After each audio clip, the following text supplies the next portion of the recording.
Hey, what is going on everyone? This is Michael with Wildlife X Team, and today we are going to be talking about what you should do if your dog or pet gets in a fight with a wildlife animal such as a raccoon. First of all, there's two things you should do or know. The first is that most raccoons or other wildlife animals are just going to run away. They're not too aggressive, but sometimes your dog will initiate the fight because dogs or whatever animal you may have, even cats, might be a little bit more territorial when it comes to their property. And so they might attack the raccoon, but even if a raccoon is very hungry or snuck into the house or whatever, sometimes a raccoon can be the aggressor. But most of the time a raccoon is going to go away. The second thing you need to know is that your dog should already have a rabies vaccination. Make sure that it has the most recent vaccination so that way if it gets into a fight with a wildlife animal such as raccoons, that it doesn't get rabies. Just double check that real quick so that way you can prevent issues in the long term right now. So, the worst case scenario happens. Your dog or pet gets into a fight with a wildlife animal. In this example, I'm going to do a dog versus a raccoon. In almost every case, the situation and what you should do is going to be the same.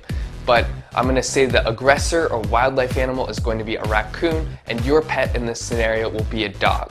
So, what should you do? You should grab a shovel or a rake or anything to try separate the two animals and specifically focus on pushing the raccoon or wildlife animal away from your dog.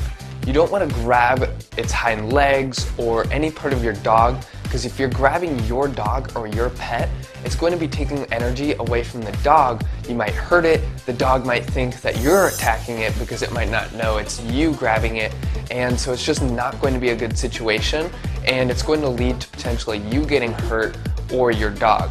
So don't grab your dog. If you have to grab the animal because you don't have a shovel nearby or whatever, and that's just not working with getting the raccoon out of there, then in that case, you're going to want to put on some heavy, very thick gloves, such as winter gloves.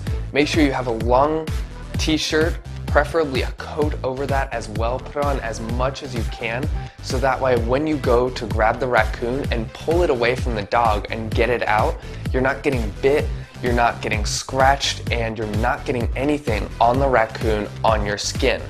Also, before grabbing the raccoon, make sure that you don't have any open cuts or wounds. You will probably have some of these on your hands or on your arms if you work with your hands quite a bit. And so before you do this, take a deep breath and just see, okay, am I injured? Do I have an open cut? Do I have a wound? Because anything the raccoon is carrying can then be very easily transmitted inside of you through the wound. So just double check you don't have any open wounds. If you do, cover it, and it's worth to take that extra minute to make sure you're covering it, because if you get sick or your dog gets sick, it's not going to be worth it. Take that moment, make sure you're covered, and then grab the raccoon or whatever the wildlife animal is and get it away from your dog. And again, don't touch your dog. Don't focus on pulling your dog away, because your dog is going to be aggressive. Focus on getting the wildlife animal away, so that way your dog, it's probably going to keep attacking it, but that way you're working together rather than against the dog's natural instinct. So now the fight is over. What you want to do after it is give your dog a really good wash, but even before that, check yourself, make sure again you don't have any wounds, the raccoon didn't bite you. Sometimes in the heat of the moment, in a fight, you're not even going to be aware that you got injured. So just take a deep breath and check yourself. Okay, did I get hurt? Did my dog get hurt? If you got really hurt, you need to call the vet immediately. But if it's a few scratches or no apparent injuries, you're still going to want to wash your dog, because it's very well possible that it could have rabies or anything like that on it. Raccoons are considered a rabies vector species in some states as well as some countries, and so that means it's just going to be more likely to transfer rabies onto other animals and humans. So you're going to want to quarantine your dog for 2 hours. What this is going to do is it's going to prevent contact with other dogs, other pets, other animals, other humans. Your dog should be completely alone. It should be quarantined, and this is going to deactivate the rabies virus in the air for about 2 hours. You're gonna wanna wash it completely, and then you're gonna wanna check yourself, make sure you didn't get anything on yourself, make sure your dog doesn't have anything on itself. You should probably still call the vet, and you're going to want to be observant of potential signs of rabies. In the description below, I'm gonna link a video so that way you guys can see signs of rabies, so that way you can see if your dog might have rabies or if maybe the raccoon had rabies, because sometimes when a raccoon gets rabid, then it kind of gets a little bit more aggressive, and that's how rabies can spread. Also, after the fight, you don't want to touch your mouth, nose, eyes. Don't itch yourself or whatever. Don't do that at all. Get a full wash on yourself before you touch your eyes, mouth, or any open wounds at all, because it's very well possible that the raccoon could have given you some of its saliva. It could just be sitting on you, it could just be bacteria or the virus just sitting there, and if you touch an open wound, that bacteria or virus or whatever the raccoon may be carrying is more likely to go inside of you. So that's it. To summarize again, if your dog gets into a fight with a wildlife animal like a raccoon, don't touch it, make sure you're protected, use a shovel to try get the raccoon out of there, or grab the raccoon if you have some protection on your body like a big thick coat and some gloves.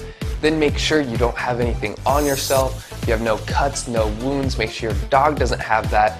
One way or another, quarantine your dog for at least 2 hours and make sure it has no contact with anything else.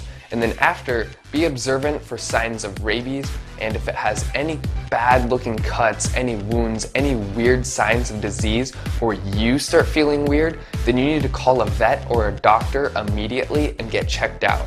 It's not worth playing with rabies, and it's better to be safe than sorry. As I'm sure you can guess too, it's always better to prevent negativity happening before it actually happens.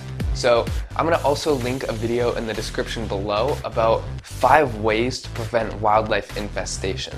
This is going to make your house or apartment or whatever less attractive to wildlife such as raccoons. They're going to be less likely to want to go in that, so that way the chance of this happening is going to be greatly reduced. And again, odds are this is probably not going to happen because the raccoon or whatever will run away, but it's always best to implement the prevention tips. They're very easy, very simple, and so that way you can know that this will never happen. We really hope you guys enjoyed the video. Make sure to leave a comment, let us know what you think, and hit that like button if you enjoyed the video. This is Wildlife X Team, and we will see you in the next video.